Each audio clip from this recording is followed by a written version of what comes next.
দাদা শুনছেন? ও দাদা।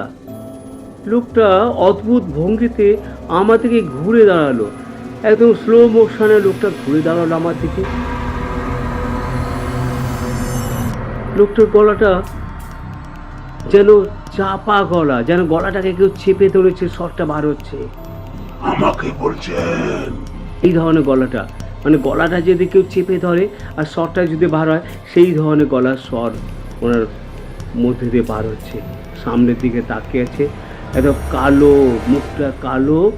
আমি দেখে অদ্ভুত ধরন অনুভব করলাম। আমি ভারী ভারী গলায় বলল, আপনি বাইরের লোক, বাস স্ট্যান্ডটা কোথায় সেটাই জানতে চান তো?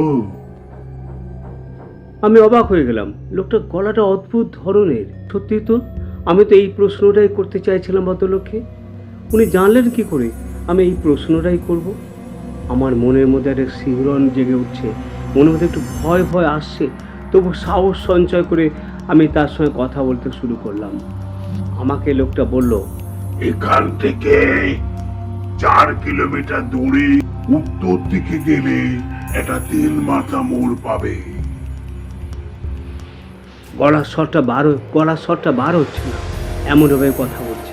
সেখানে গাছের তলায় বসে থাকবে, ভোর 5টায় বাস আসবে। আমি অবাক হয়ে গেলাম।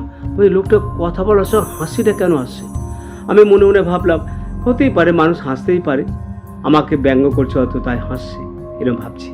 তারপর আমি সাহস জুগিয়ে বললাম, আপনি কি ওই দিকেই যাচ্ছেন? লোকটি বলল, হ্যাঁ, আমি ওই দিকেই যাচ্ছি, আপনি আমার সঙ্গে আসুন। বলেই ও আবার সামনের দিকে চলতে শুরু করলো।